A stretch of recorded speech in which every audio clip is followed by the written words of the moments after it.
आज हम बात करने वाले हैं एक बड़ी खबर के बारे में जो सीधे भारत के शेयर बाजार और रेगुलेटरी सिस्टम से जुड़ी है। SEBI and exchange board of India की पूर्व चेयरपर्सन माधवी पुरी बुडके के रिटायर होते ही मुंबई की स्पेशल कोर्ट ने उनके खिलाफ एफआईआर दर्ज करने का आदेश दे दिया। ये मामला क्यों इतना महत्वपूर्ण है? सेबी भारत का स्टॉक मार्केट रेगुलेटर है और यह सुनिश्चित करता है कि निवेशकों के पैसे की सुरक्षा बनी रहे।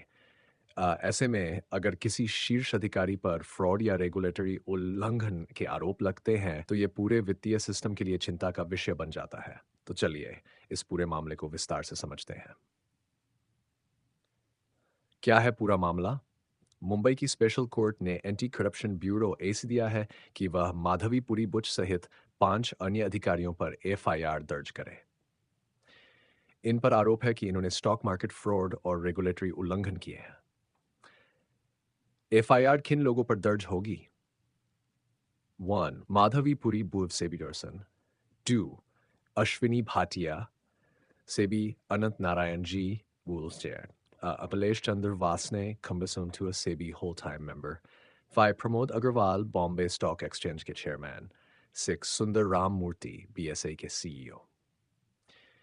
आरोप क्या है? शिकायतकर्ता एक लोकल जर्नलिस्ट का कहना है कि इन अधिकारियों ने एक ऐसी कंपनी की लिस्टिंग करा दी जो रेगुलेटरी मानकों को पूरा नहीं कर रही थी।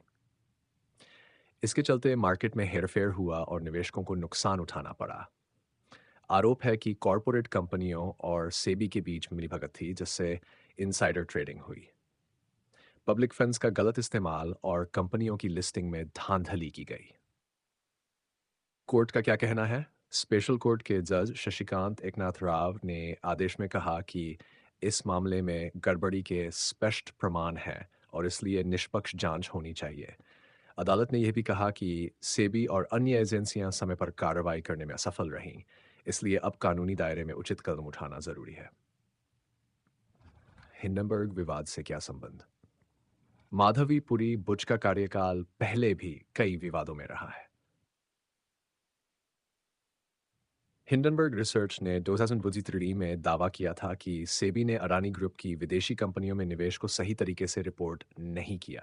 रिपोर्ट में कहा गया था कि माधवी पुरी बुच और उनके पति धवल बुच का अडानी ग्रुप से संभावित संबंध था। हालांकि उन्होंने इन आरोपों को पूरी तरह से खारिज किया था। सेबी और बीएसई की प्रतिक्रिया की ने कहा कि यह शिकायत बिना किसी ठोस आधार के की गई है और वह इसे कानूनी रूप से चुनौती देगी। बीएसई ने भी कहा कि जिस कंपनी की लिस्टिंग को लेकर विवाद हो रहा है, वह 1994 में लिस्ट हुई थी, पर मैक्रोनीजस और तब के अधिकारी इस पद पर थे ही नहीं। उनका कहना है कि कोर्ट को पहले नोटिस भेजकर उनका पक्ष जानना चाहिए था। क्या होगा आगे? एंडिसोंटन एंटी करप्शन ब्यूरो को 30 दिन के अंदर जांच रिपोर्ट सौंपनी होगी। अगर आरोप सही पाए जाते हैं तो ये भारत के फाइनेंशियल सिस्टम के लिए एक बड़ा झटका होगा। यदि सेबी और बीएसई कोर्ट में इस आदेश को चुनौती देते हैं तो ये मामला लंबे समय तक कानूनी लड़ाई में फंस सकता है।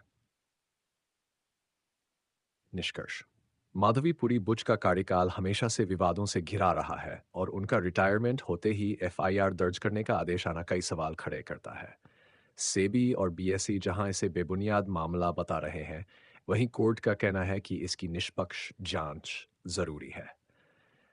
अब अब देखना होगा कि जांच रिपोर्ट में क्या निकल कर आता है, और क्या सेबी अपने शीर्ष अधिकारियों को इस कानूनी लड़ाई से बचा पाती है या नहीं।